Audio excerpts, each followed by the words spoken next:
जय श्री राधे कृष्ण दोस्तों, आपका मेरे YouTube चैनल ज्ञान की गंगा में स्वागत है। अगर आप इस चैनल पर नए हैं तो चैनल को सब्सक्राइब कर लें और बेल आइकन दबा लें, जिससे आपको हमारी सभी नोटिफिकेशन मिलती रहेगी। आइए अब हम श्रीमद् भागवत महात्म्य की कथा का रसपान करते हैं। हमने कल के अध्याय में देखा था अश्वत्थामा द्रौपदी के पुत्रों को मार देता है और तब क्रोध की ज्वाला में जलता हुआ अर्जुन उसके पीछे भागता है।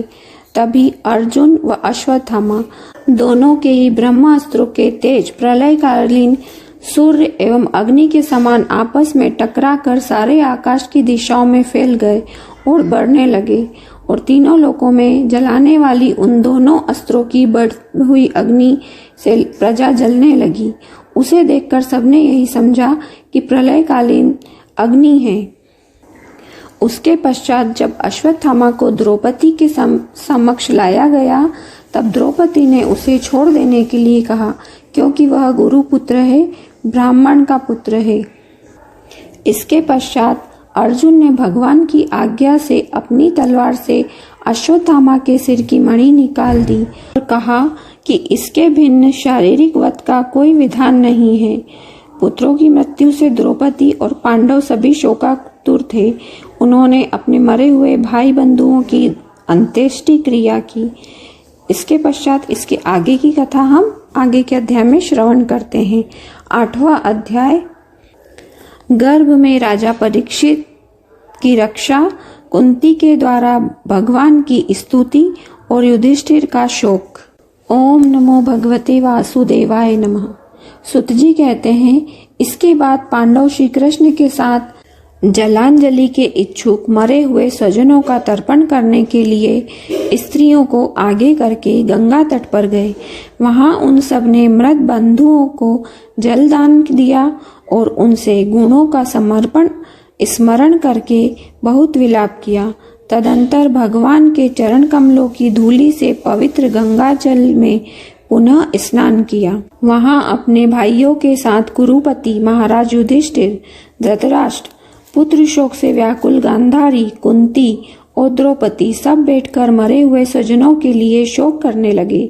भगवान श्री कृष्ण ने धौम्यादि मुनियों के साथ उनको सांत्वना दी और समझाया कि संसार के सभी प्राणी काल के अधीन हैं, मौत से किसी को कोई बचा नहीं सकता।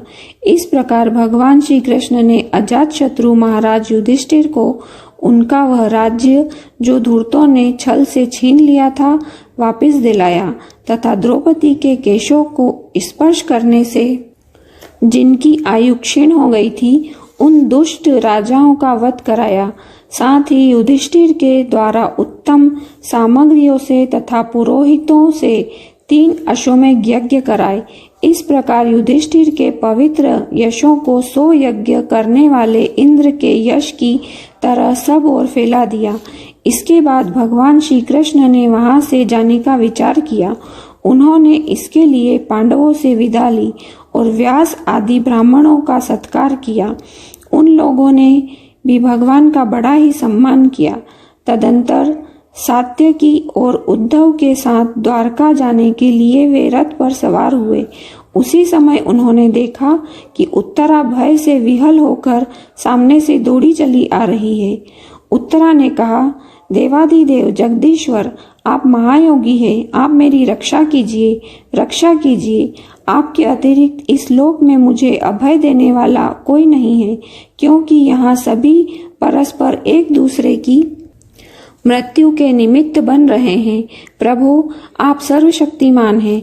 यह दहकते हुए लोहे का बाण मेरी ओर दौड़ा आ रहा है।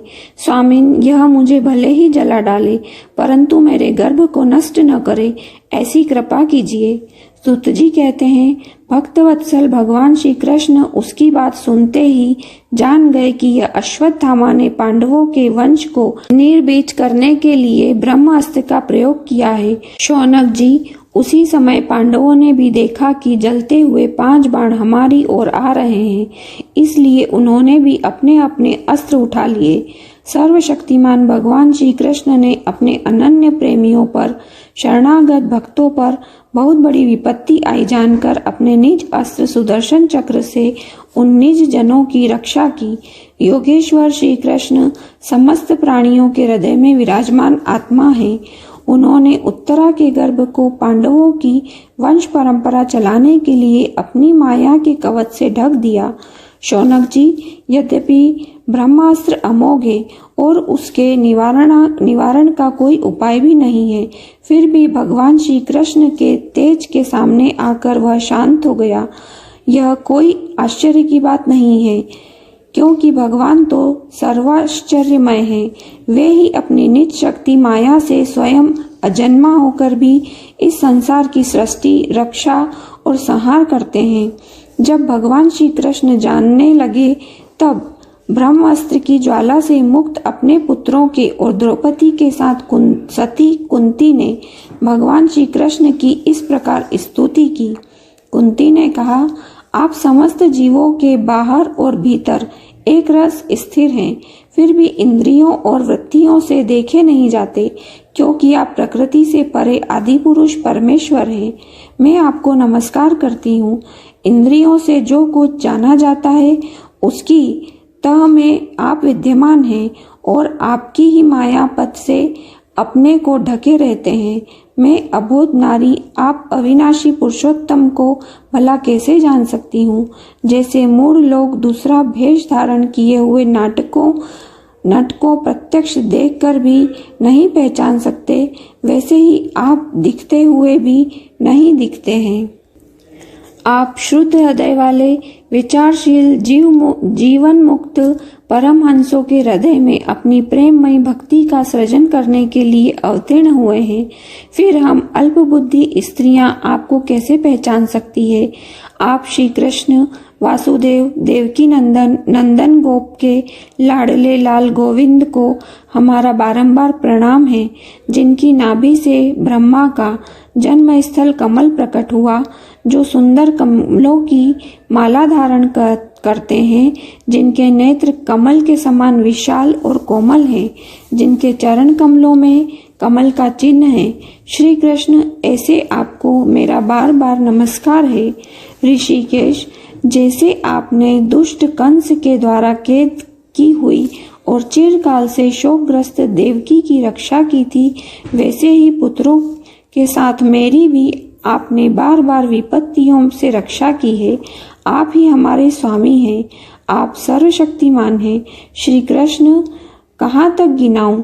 विष से, लाक्षागृह की भयानक आंख से, हिडिंब आदि राक्षसों की दृष्टि से, दुष्टों की धूत सभा से, वनवासी की विपत्तियों से और अनेक बार के युद्ध में अनेक महारथियों के शस्त्रों से और अभी अभी इस अश्वत्थामा के ब्रह्मास्त्र से भी आपने ही हमारी रक्षा की है।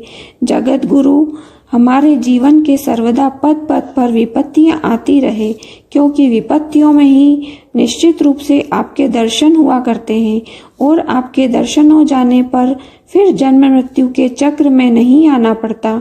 ऊंचे कुल में जन्म, ऐश्वर्य, विद्या और संपत्ति के कारण जिसका घमंड बढ़ रहा है, वह मनुष्य तो आपका नाम भी नहीं ले सकता, क्योंकि आप तो उन लोगों को दर्शन देते हैं जो अकिंचन हैं। आप निर्धनों के परम धन हैं।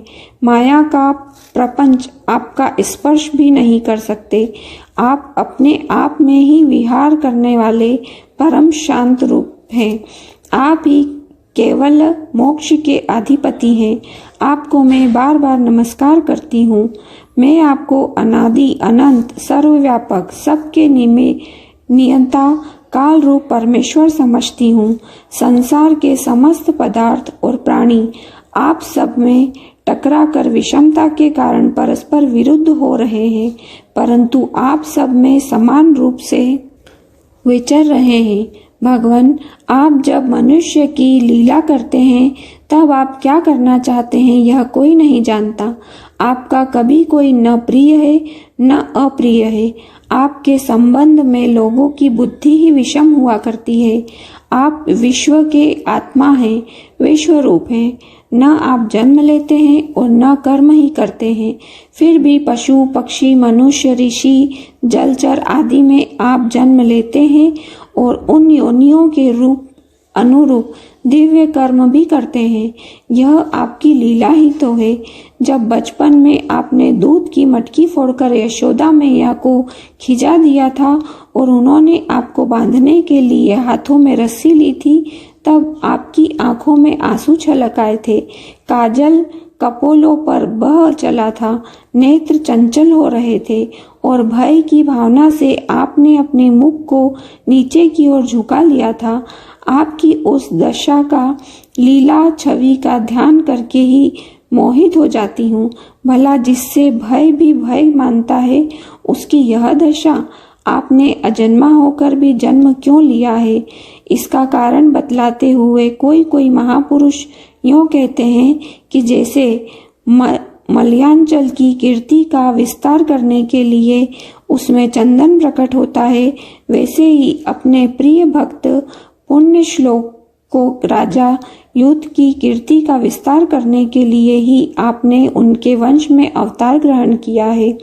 दूसरे लोग यूँ कहते हैं कि वसुदेव और देवकी ने पूर्व जन्म में आपसे यही वरदान प्राप्त किया था, इसलिए आप अजन्मा होते हुए भी जगत के कल्याण के लिए और दैत्यों के नाश के लिए उनके पुत्र बने।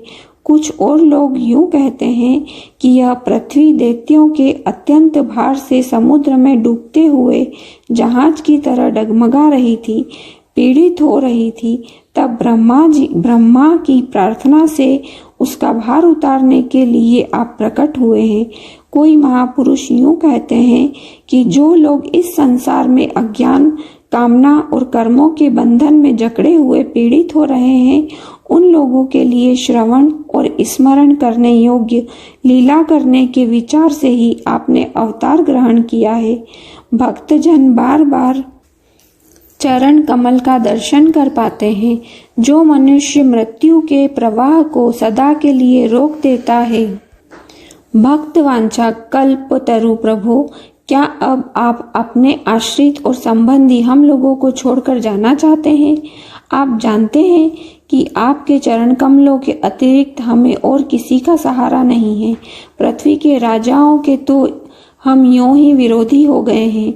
जैसे जीव के बिना इंद्रियां शक्तिहीन हो जाती है, वैसे ही आपके दर्शन के बिना यदुवंशियों के और हमारे पुत्र पांडवों के नाम तथा रूप का अस्तित्व ही क्या रह जाता है। गदाधर, आपके विलक्षण चरण चिन्हों से चिन्हित यह कुरुंजांगल देश की भूमि आज जैसी शोभायमान हो रही है, वैसी आपके चले जाने के बाद न रहेगी। आपकी दृष्टि के प्रभाव से ही यह देश पकी हुई फसल, लता, वृक्षों से समृद्ध हो रहा है। ये वन, पर्वत, नदी और समुद्र भी आपकी दृष्टि से ही वृद्धि को प्राप्त हो रहे हैं। आप विश्व के स्वामी हैं, विश्व की आत्मा हैं और विश्व रूप हैं। यदुवंशियों और पांडवों में मेरी बड़ी ममता हो गई है। आप कृपा करके स्वजनों के साथ जोड़े हुए इस स्नेह की दृढ़ फांसी को काट दीजिए। श्री कृष्ण, जैसे गंगा की अखंड धारा समुद्र में गिरती रहती है, वैसे ही मेरी बुद्धि किसी दूसरी ओर न जाकर आपसे ही निरंतर प्रेम करती रहती है। श्री कृष्ण, अर्जुन के प्यारे सखा यदुवंशियों के शिरोमणे, आप पृथ्वी के भार रूप राजवेशधारी दैत्यों को जलाने के लिए अग्नि स्वरूप है। आपकी शक्ति अनंत है। गोविंद, आपका यह अवतार गो, ब्राह्मण और देवताओं का दुख मिटाने के लिए ही है। योगेश्वर, चराचर के गुरु भगवान, मैं आपको नमस्कार करती हूँ। सुत जी कहते हैं, इस प्रकार कुंती ने बड़े मधुर शब्दों में भगवान की अधिकांश लीलाओं का वर्णन किया। यह सब सुनकर भगवान श्री कृष्ण अपनी माया से उसे मोहित करते हुए मंद मंद मुस्कुराने लगे। उन्होंने कुंती से कह दिया, अच्छा ठीक है, और रथ के स्थान से वे हस्तिनापुर लौट आए। वहां कुंती और सुभद्रा आदि देवियों से विदा लेकर जब वे जाने लगे, तब राजा युधिष्ठिर ने बड़े प्रेम से उन्हें रोक लिया। राजा युधिष्ठिर को अपने भाई बंधुओं के मारे जाने का बड़ा शोक हो रहा था। भगवान की लीला का मर्म जानने वाले व्यास आदि महर्षियों ने और स्वयं अद्भुत चरित्र करने वाले भगवान श्री कृष्ण भी अनेकों इतिहास कहकर उन्हें समझाने की बहुत चेष्टा की, परंतु उन्हें सांत्वना न मिली, उनका शोक न मिटा। शौनकादि ऋषियों धर्मपुत्र राजा युधिष्ठिर को अपने स्वजनों के वध से बड़ी चिंता हुई। वे अविवेक युक्त चित्त से स्नेह और मोह के वश में होकर कहने लगे, भला मुझ दुरात्मा के हृदय में बुद्ध मूल हुए इस अज्ञान को तो देखो।